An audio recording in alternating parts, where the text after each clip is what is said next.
আমাদের দেশে আছে আল্লাহ যদি বেটা পুত্র না দে, আল্লাহকে কয় এত মানুষের বেটা পুত্র দিলে আমাকে একটা তুমি দিলে না, আছে না নাই?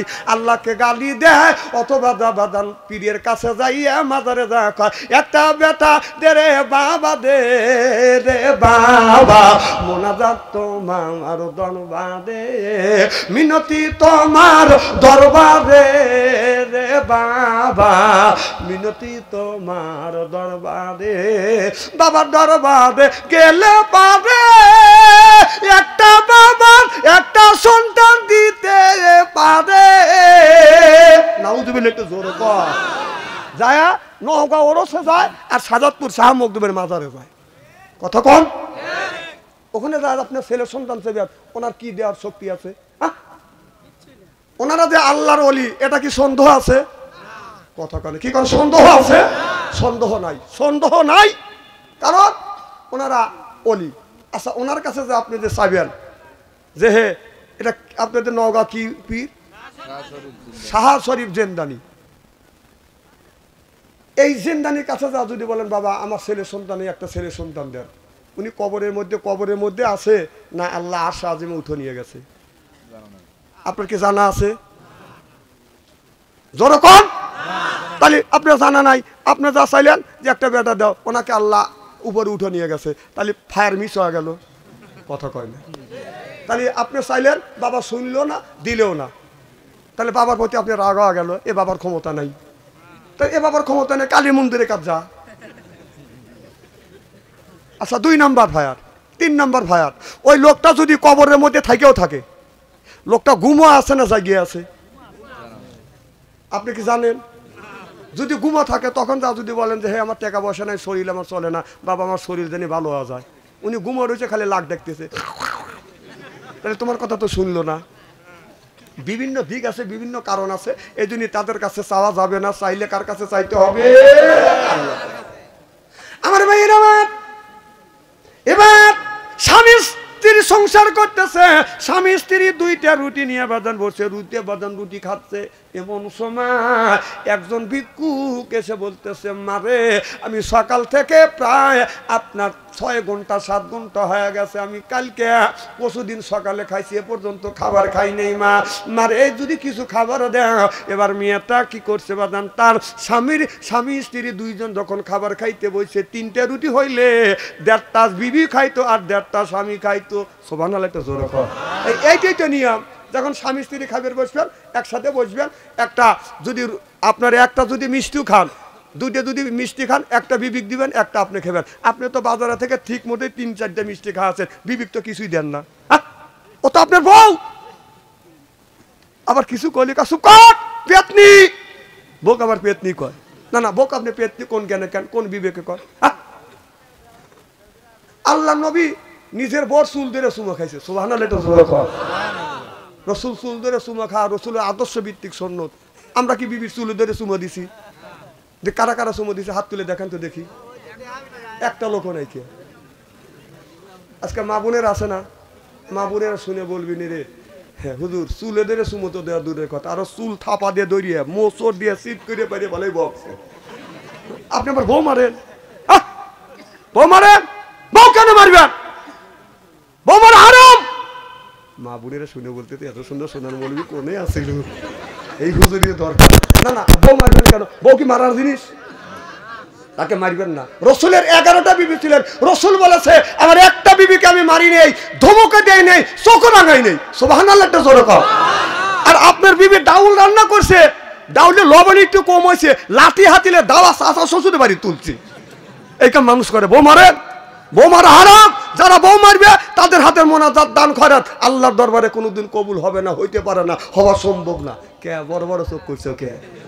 মা বোনেরা শুনে বলতেছে এত সুন্দর সোনার মৌলবি কোনে আছে, ভালো করে বুঝো। সব বোনাইছে আমার চুল ধরে ধরে বেটে। আমি এই ওয়াজ করছি, এক মহিলা চিঠি লিখছি যে হুজুর চুল ধরে মানে আপনি বললে বউ মারা হারাম, আমার স্বামী তোমাকে মারছে, এখন কি অবস্থা? আমি বললাম মা, স্বামী যদি তোমাকে রাগের সময় মারিয়া থাকে মা, ওই জায়গাটা চিহ্ন করে রাখো, তোমার স্বামীর হাতের ছোঁয়া তোমার শরীরে যেই জায়গা লাগছে দোজখের আগুনে কোনোদিন ওই জায়গা পুড়িবে না। আর মা বোনেরা শুনে বলতেছে না আমারে ভালোই করছি। তাহলে স্বামীর কি রহমতের হাত, সুদ খাওয়া হাত, ঘুষ খাওয়া হাত, বিড়ি খাওয়া হাত। বিড়ি যারা খায় তাদের হাত দিয়ে গন্ধ, মুখ দিয়ে গন্ধ, দাড়ি দিয়ে গন্ধ, টুপি দিয়ে গন্ধ, জামা দিয়ে গন্ধ, লেপ দিয়ে গন্ধ, বালিশ দিয়ে গন্ধ। আমার হাই সন্দ ওর বউ থাকে কেমনে রে আল্লাহ রে, যেরকম ঠিক কিনে টাটকা বিড়ি খায় বোর মুখের কাছে মুখলে বউ খালি মুখ ঘুরো। স্বামী কয় আমি তোমার মুখের কাছে মুখলেই তুমি মুখ ঘুরো। বউ কয় যে শরমও করে লজ্জাও করে। এই মাত্র তুমি টাটকা বিড়ি খেয়ে আমার মুখের সাথে মুখ লাগাইছো, তোর পাশার সাথে তোর মুখের গন্ধ গেছি। না না বিড়ি খাও, ব্রাশ করতে পারো না? হ্যাঁ বিড়ি খাও, বউ কষ্ট দাও। জানেন যে বিড়ি না খায় এমন গন্ধ হে লোকটা টিকতে পারে না হলে। হ্যাঁ আবার কেউ চিন্তা করতেছে হুজুর মোর বিড়ি খাওয়ার বিপক্ষে ফতুয়া দিবে। না না আমি বিড়ি খাওয়ার ফতুয়া দেবো কে বিপক্ষে? বিড়ি খাওয়া জায়েজ, কেউ যদি হারাম আমি বলবো জায়েজ 2 কোটি বার জায়েজ। খাওয়ার একটা জায়গা আছে, লিমিটেড আছে। বিড়ি খাবে সেটা হলো টয়লেটের মধ্যে। মানুষ বিড়ি খায় টয়লেটের মধ্যে, আমি নিজে দেখছি টয়লেটের মধ্যে মানুষ বিড়ি খায়। একদিন রমজান মাস আমি নামাজ পড়তে যাবো, জোহরে আজান দিছে, আমি স্ট্যান্ডের কাজ সারিয়ে যাই। কারণ টয়লেটের কাছে যা দেখি টয়লেট দরজা দিয়ে কিন্তু ধুমো গোলা বের হচ্ছে। কি রে আগুন ধরলো নাকি? আর নক করলাম, আর ভিতর থেকে খবর মানে সিগন্যাল দিচ্ছে, তাহলে বোঝা গেল মাল ওখান থেকে উৎপত্তি হচ্ছে। না না বিড়ি যদি হালাল মনে করে খাও, ওই থেকে মানুষ টয়লেটের মধ্যে খায়। এইবার কয়েকদিন আগে দেখছি, এই যে আপনাদের সেন্টার জালসার কয়েকদিন পর দেখছি একটা বুড়ো টয়লেট থেকে বের হচ্ছে, দেখে মুখ লড়তেছে। দাদা কি খাও? কয় পান খাচ্ছি। কম কোনে গেছিল? কয় টয়লেটে। কম তুমি টয়লেটে যা পান খাইলে? কহা পান না খালি টয়লেটে পান না খালি আমার ডেলিভারি হয় না। মানে এ মুহূর্তে পান খাবে, এ মুহূর্তে ডেলিভারি করবে। সি সি সি পান হলো হালাল জিনিস, তুমি হারাম জিনিস হালাল জিনিস তুমি ওই জায়গাটা খাও। হ্যাঁ না না হারাম জিনিস ওখানে যা, যদি টয়লেটে যদি পান খাও তাহলে টয়লেটের থেকে একটু গু তুলে চুন মনে করে খাও। না না কথা আমি বলতে পারি নাকি ভাই কন? না না এই পান, এই যে পান এখন আমি দেখছি, আমি অনেক জায়গা ফলো করে দেখি যারা পান খায় ওরা টয়লেটের মধ্যে পানও খায় আর ডেলিভারি করে। হ্যাঁ আমি নিজে দেখতেছি।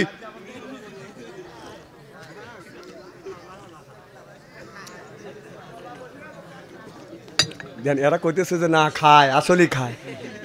আচ্ছা পান যারা খান একটা হাত তুলে দেখেন তো টয়লেটের মধ্যে তো আপনার মুখ লড়ে নেই, হাত তোলেন, একটাও পাবেন না। দেখছেন?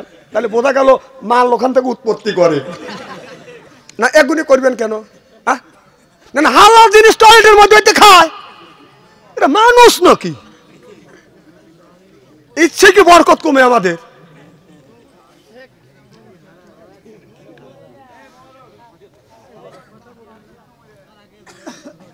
খুব খারাপ লাগতেছে আমার ভাইয়ের। আমার ভাই একবারই চলে যাচ্ছেন।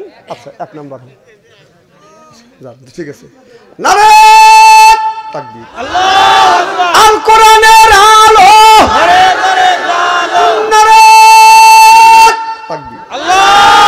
আমার ভাইয়ের আমার এবার ওই মেয়েটা বেতন আপনার 2টা রুটি আছে, 1.5টা স্বামী খাচ্ছে আর 2.5টা মেয়েটা খাবে। এমন সময় ফকির দা যখন আপনার চাইলেন, ওই মেয়েটা চিন্তা করতেছে ফকির বেটা তো চাচ্ছে 1.5টা রুটি নিয়ে ফকির বেটাকে দেওয়ার পরে ফকির বেটা বলে মারে আর কি ঘরে কিছু নাই? কয় আপনার কি পেটটা ভরে নাই? কয় না আমার পেট ভরে নাই মা, আরো 1.5টা যদি হইতো আমি পেট ভরে খাইতাম। এবারে মেয়েটা বাড়ির মধ্যে যা দেখে স্বামী বাদান 1.5টা রুটির মধ্যে অর্ধেকটা বাদান খাইছে আর একটা আছে। এবার বিবি যা বলে স্বামী গো আপনি তো আধা খান খাইছেন, হয়তো আমরা রাত্রের বেলা আবার রুটি বানাই আমরা খাইতে পারবো, কিন্তু একটা ভিক্ষু খাইছে খাবার চাইছে তাকে দেই, সাইলকারীকে শূন্য হাতে ফেরত দিব না। এবার স্বামীরটা নিয়ে ওই আবার ওই ফকিরকে বাদান দিয়েছে, দরবেশ বাবাকে বাদান দিয়েছে, আবার রুটি টুটি বাদান তৈরি করিয়া বাদান স্বামী স্ত্রী খাইয়া বিছানায় ঘুমিয়ে পড়ছে। সকালবেলা নাস্তা করছে, দুপুরের সময় আবার যখন খেতে বসছে আল্লাহর কি কাম, ওই ফকির সারা জায়গা ঘুরতে ঘুরতে ওই বাড়িতে এসে বলতেছে ও গো মা আমি কালকে তোমার বাড়ি খানা পিনা করে গেছি, আজকে অনেক জায়গা খাবার চাইছি মা, কেউ আমাকে খাবার দেয় নাই, তুমি কালকে দিয়েছো আমার বিশ্বাস আজকেও তুমি আমাকে খাবার দিবে। কথা কি বুঝতেছেন? আবার যখন এসে মেয়েটাকে বলছে মিয়া মানুষ নরম, আপনার তার দুইজন স্বামী দুইটা রুটি খাবে, বিবি বাজান দুইটা রুটি খাবে, এই বিবি না খাইয়া দুইটা রুটি এই মেয়েটাকে বাজান দিয়ে দিলেন। দেওয়ার পরে এরপরে বাজান খাইয়া দেয়া ফকিরটা বাজান দোয়া করে বাজান চলে গেল। পরের দিন ফকির বেটা আবার ভিক্ষা করতে করতে যেই বাড়ি যে বাজান খাবার চায় কেউ বাজান খাবার দেয় না, ক্ষুধার যন্ত্রণা সহ্য করতে পারে না, যেই জায়গা পাওয়া যায় মানুষ কিন্তু সেই জায়গা বাজান বেশি বেশি করে দেওয়ার চেষ্টা করে। যেরকম ঠিক কিনা? এবার এই লোকটা দরবেশ বাবা আবার ওই মেয়েটাকে ডেকে ডেকে বলতেছে মা তুমি মনে কিছু করিবে না গো মা রে, আমি অনেক জায়গা ক্ষুধার যন্ত্রণা সহ্য করতে না পারে অনেক জায়গা আমি সল করেছি, খাবার চাইছি কেউ দেয় নাই, 2 দিন তুমি দিয়েছো আমার বিশ্বাস আজকে তুমি আমারে দিবে।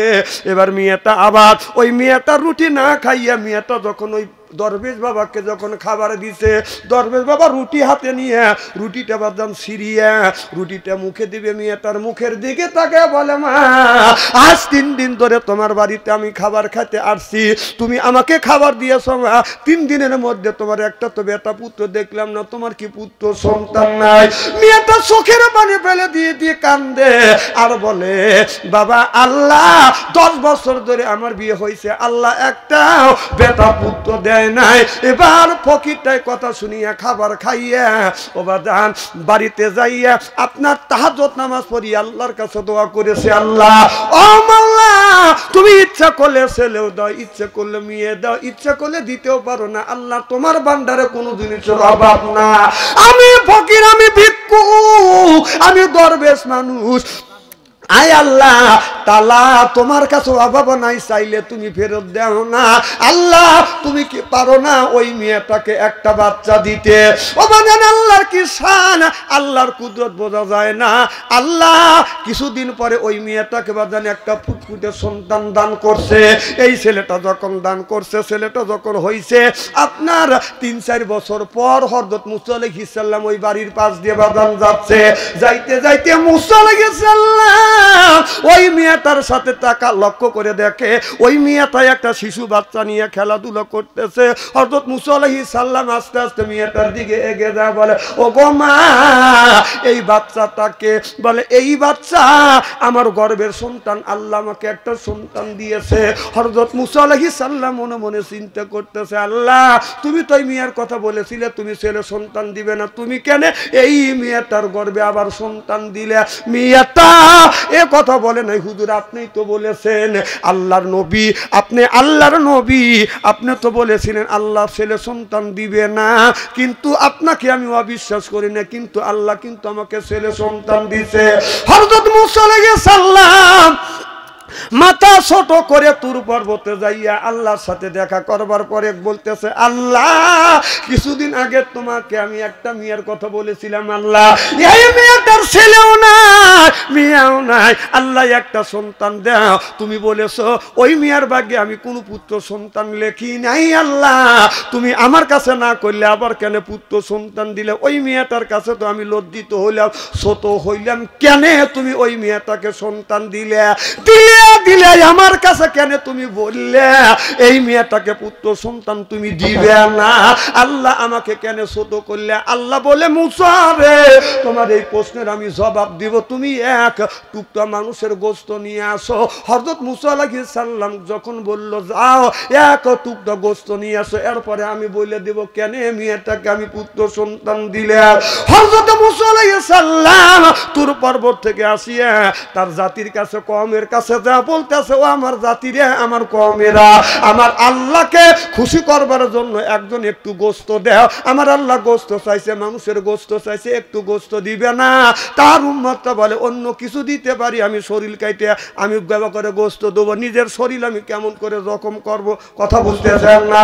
কেউ দেয় না, না দেওয়ার কারণে মুসা আলাইহিস সালাম রাস্তা দিয়ে বাদান চলে যাচ্ছে আর বলতেছে আল্লাহ তোমার বান্দাদের কাছে আমি এক টুকরো গোশত চাইলাম, তুমি সে সুবিধা কেউ এক টুকরো গোশত দিল না, মন খারাপ করে যাচ্ছে আর চিন্তা করতেছে আল্লাহ কি জবাব আমি তোমার কাছে দিব? এই বলতে বলতে যেতে ওই যে দরবেশ বাবার সামনে যে হাজির হয়ে গেছে, ওই দরবেশ বাবা বলতেছে, বাবা আল্লাহ নবী মুসা আলাইহিস সালাম, আপনার তো মুসা নবী? বলে হ্যাঁ আমি আল্লাহর নবী। বলে আপনার মন খারাপ কেন? বলে আমার মন খারাপ এই জন্যে, আল্লাহ মানুষের গোশত চাইছে আর আমি আমার উম্মতদের কাছে আমি গোশত চাইলাম, কেউ একটু গোশত দিল না আল্লাহকে খুশি করবার জন্য। এবার ওই দরবেশ ব্যক্তি বলে, ও নবী মুসা আলাইহিস সালাম, আল্লাহ মানুষের গোশত কি আপনার কাছে চাইছে? বলে হ্যাঁ চাইছি। কত মানুষের কাছে চাইলাম, কেউ গোশত দিল না।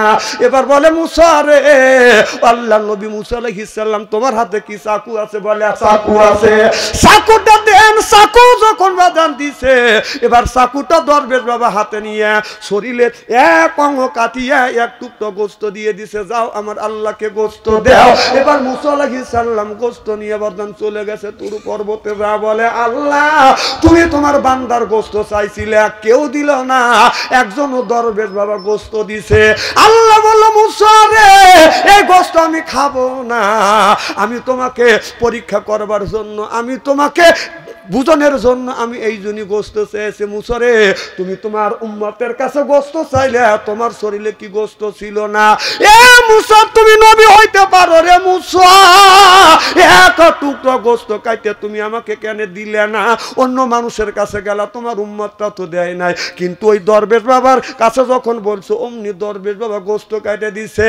এ মুসা এই দরবেশ আমার কাছে দোয়া করছে, আমি আল্লাহ সহ্য করতে পারি না, দানের বিনিময় আমি আল্লাহ তারে পুত্র সন্তান দান করছি। সিল্লা সিল্লা কান আল্লাহু আকবার, নারায়ে তাকবীর, আল্লাহু আকবার। এই জন্য দান করব, কিন্তু পরে তা দান করব না। এই যে আমাদের দেশের নেতারা আছে, পরে তা দান করে, কথা কর। আশোক এই মসজিদে 2 টন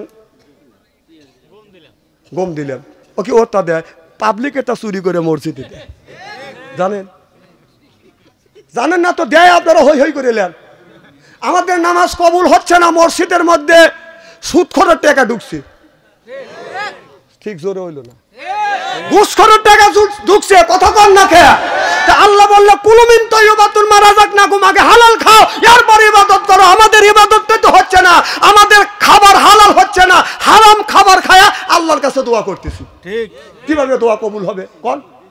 আল্লাহ বললে ইয়া আইয়ুহাল্লাযিনা আমানু, ওহে যারা ঈমানের বিশ্বাসী, যারা ঈমান আনছুকু আনফুসিকুম ওয়া আহলিকুম নারা, নিজে বাঁচো, তোমার আহল পরিবারকে বাঁচাও। আজকে নিজেও বাঁচলাম না, আহল পরিবারকে বাঁচাতে পারলাম না, কথা কর না কে? আজকে আমার আহল পরিবারের অবস্থা কি? আল্লাহ বললো নিজে বাঁচো, আহল পরিবারকে বাঁচাও, কথা কার? আল্লাহ। তাহলে আপনি আহল পরিবারকে বাঁচাবেন, আপনার ছেলের বয়স 10 বছর, তার হাতে স্ক্রিন টাচ মোবাইল তুলে দিছেন, হ্যাঁ? এই কথা কয় কারা? হ্যাঁ, সেও আজ তো করবো। আমরা যখন ছোট্ট ছিলাম, এদিক তাকান, খুব খারাপ লাগতেছে। আমরা যখন ছোট্ট ছিলাম, 30 বছর আগেকার ঘটনা, আমার 5-6 বছর বয়স হয়েছে, মা সকালবেলা আম পাড়া হাতে দিচ্ছে, হাতে লিয়া চুমো দিয়ে বুকে লাগাইছি। শীতের পোশাক ছিল না, থরথর করে কাঁপছি, যে মা শীত ধরছি। মা বাবার লুঙ্গি লিয়ে এসে পেঁয়াজ দিয়ে দিছে, যে যা মুক্তবে মাদ্রাসায় যাও, কথা কয় না। ছোট বোন ছিল, তার বয়স 5 বছর, মা যা বলতেছে তুমি এটা হাতে নাও, বোনও হাতে নিয়ে চুমো দিছে, বুকে লাগাইছে, থুরথুর করে কাঁপছে শীতে। আগেকার শীত কঠিন শীতটা ছিল, পোশাক ছিল এরকম করে, কথা কয় না, তাই করে ঠোঁট কাঁপাই নেই। মার আর এক শাড়ি এনে পেঁয়াজ দিয়ে বাজে দিছে, যাও মুক্তবে যাও। তাহলে আগেকার মারা, আগেকার বাবারা কি করছে? মুক্তবে যাওয়ার জন্য আমপাড়া তুলে দিছে। সুবহানাল্লাহ, এটা জোরে কর। আমপাড়া ছাড়া কেউ মৌলানা হতে পারে না, যত হাফেজকারী মৌলানা হোক, আমপাড়া পড়তেই, কায়দা পড়তেই হবে। আমাদের হাতে তুলে দিছে। আর এখন আপনার ছেলের বয়স হলো 1.5 বছর, মেয়ের বয়স 1.5 বছর, তার হাতে আমপাড়া তুলে দেওয়ার পরিবর্তন আপনি দিচ্ছেন স্ক্রিন টাচ মোবাইল তুলে। অতক্ষণ এই মেয়ে কি করতেছে? স্ক্রিন টাচ মোবাইল, ওই ছোট 1 বছরের মেয়ে, 1.5 বছরের ছেলে, ও কি দেখতেছে? কথা কয় না, কার্টুন না, টিকটক দেখে, টিকটক দেখে। এই যে এই টিকটক শোনেন, এই যে ফেসবুকের মধ্যে যারা ফেসবুক দেখেন, এমনও অফার আছে, এদিক তাকান, এই যে আমার এই যে একটা ছবি আছে না, ছবির মতো একটা ছবি খালি ধাক্কা পারে, এরকম করে ধাক্কা পারে, ড্যামেজ পারে। তখন শয়তানকে বসে থাকে, হে যেই হোক, হুজুর হোক আর যেই হোক, কয় যে তুই দেখ এনে তো কেউ নাই। তখন টাকা টুকা দেখা যায় কেউ নাই, কে যেই টিভি দেয় তখন দেখা যায় কাপড় চুরি খুলে I M A disco dancer. কি তোর ইমান গেল কোনে, গেল কোনে? কি ফেক ফেক করে কাঁদো আর মনোরথ করো, ওই দোয়া তোর আল্লাহর দরবারে কবুল হবে। রাস্তা দিয়ে একজন মহিলা যদি যায়, একজন মহিলা রাস্তা দিয়ে যদি যায়, বাদানে একবার যদি দেখেন, একবার তাকালে আল্লাহ মাফ করে দিবে, দ্বিতীয়বার তাকালে আল্লাহ তার আমলনামায় গুনাহ লিখবে। কথা কার? এখন আজকালকার যুবক ছেলেরা বলে হুজুর একবার যদি তাকান যায় আল্লাহ যদি মাফ করে দেয়, দ্বিতীয়বার তাকালে আল্লাহ যদি আমলনামায় গুনাহ লেখে। হুজুর এক নজরে 1.5 ঘন্টা তাকা থাকবো, চোখের মতো ফেলবো না। হ্যাঁ, তাহলে রাস্তা দেখা পড়ে না চোখের পলক, কি তোমার রূপের ঝলক আইয়া। নাউজুবিল্লাহ, একটু জোরে কর। না না, তোর সহজ হলে পড়ে না, তোর মানে কি রে? বদমাইশি টাকা পাও না।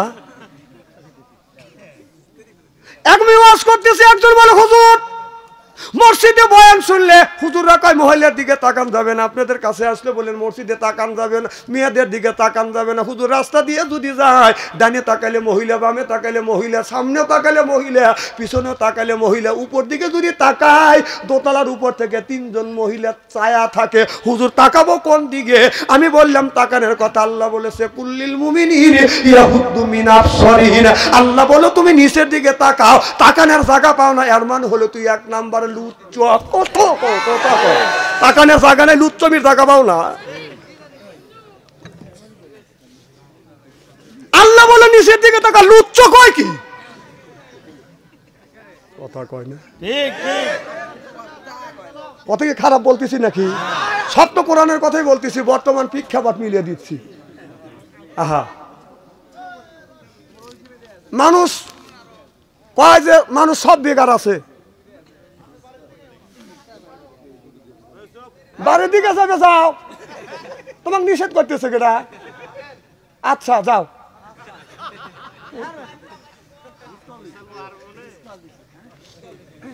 খুব খারাপ লাগতেছে না? আপনাদের ভালো লাগতেছে, ওর খারাপ লাগতেছে। মিস কল দিছে, কিসের ওয়াজ? কি যেন বলতেছিল, মারহাবা, একটু জোরে কর। আমার ভাইয়েরা আমার, তাহলে আল্লাহ বললেন নিজে বাঁচো, তোমার আহেল পরিবারকে বাঁচাও। নিজে বাঁচলাম না, আহেল পরিবারকে বাঁচাইতে পারলাম না। আপনার ছেলের বয়স হলো 10 বছর, তার হাতে স্ক্রিন টাচ মোবাইল। মেয়ের বয়স হলো 10 বছর, তার হাতে স্ক্রিন টাচ মোবাইল দিয়ে আপনি মসজিদের মধ্যে যা নামাজ পড়তেছেন, আপনার 4টে ছেলের হাতে স্ক্রিন টাচ মোবাইল, 4টে মেয়ে, তার হাতে স্ক্রিন টাচ মোবাইল, আপনার বইয়ের হাতও মোবাইল, আপনার হাতও টাচ মোবাইল। আল্লাহ নবী বললেন, নবী যখন বিছানায় ঘুমাইতে গেছেন, মা আয়েশা রাদিয়াল্লাহু তাআলা আনহা বলেছেন, আমরা স্বামী স্ত্রী যখন ঘুমাইতে গেছি, একই বালিশে 2 জন ঘুমাইছি মুখোমুখি হয়া। সুবহানাল্লাহ, একটু জোরে বল। আর আমাদের টাচ মোবাইল থাকার কারণে বিছানায় যখন স্বামী ঘুমাতে যায়, বিবির দিকে পাছা দিয়ে এইরকম করে দেখে, আর বিবি যখন বিছানায় ঘুমাতে যায় স্বামীর দিকে পাছা দিয়ে এইরকম করে দেখে। কথা কও। রাসূল হাদিসের মধ্যে বললো কি, আর তুমি আমি করি কি? হ্যাঁ, দিয়ে এইরকম করে খালি দেখে। দেখার পরে দেখতে দেখতে একটা মেয়ের হাতে তো কথাই বুঝতে আছেন, দেখার পরে স্বামী এরকম করে কিস দিছে। বউ চিন্তা করে কে তুই কিস দিলি কাক? আমার যাক খুশি তাক কিস দিই, তোর কি? তখন বউ চিন্তা করে তুই যখন কিস দিবার পারিস তা আমি কি না করে কিস দিবার পারি না? কয়েকদিন পরে বউ দেহে দেহে করে হেও কিস দিছে। স্বামী বলতেছে তুই কিস দিবি কাক? কাকে তুমি যাক কিস দিছে পারছে তাক দিছে, আর আমি যাক কিস দিবার পারছি আমি তাক দিছি। কি সত? কিচ্ছু বলতে পারবেন না। দেখেন এই গ্রামের মধ্যে যদি 50টা যুবক যুবতী থাকে, তাদের হাতে যদি স্ক্রিন টাচ মোবাইল থাকে, যদি বিশ্বাস করেন ভাই, কোরআন আমার সামনে, রাত 12টার পর আপনি মেসেঞ্জারের মধ্যে ঢোকেন, ফেসবুকের মধ্যে ঢোকেন, গ্রামের মধ্যে যদি 50টা যুবক যুবতী থাকে, তার 30টাই রাত 12টার পরে লাইনে রয়েছে। ও কি করতেছে? তাহাজ্জুদের নামাজ পড়তেছে, তাই না? 3টে পর্যন্ত যে কোনো ফেসবুকের মধ্যে ঢোকে, সারা রাত 3টে পর্যন্ত লাইনে থাকে। এই যে রাস্তা দিয়ে হাইটে যাওয়া যায় না, এই রাস্তা দিয়ে হাইটে গেলে দেখবে যে ফাঁকা জায়গা একটা ছেলে বসে এরকম করে দেখতেছে। কি দেখতেছে? কম তো কি দেখতেছে, কি করতেছে? আর বলবে না না লাইনে তা না ওনা মরা কবাই মুশাহিদা কইছি যে বাপ দাদা 14 গোষ্ঠী মারা গেছে কবরের মধ্যে ফেরেশতারা কি রকম করে গুততেছে এইটা দেখতেছে আমার কথা কি বুঝতেছেন নাকি ছেলের হাতে মোবাইল দিয়ে উনি কি রে ব্যাপারে রব্বানা জালাম এবি ব্যাপার তো ব্যাপারে তো 5 পয়সা দাম নাই কত কর না কে ছেলে তো জাহান্নামে নেওয়ার জন্য উঠে পড়ে লাগছে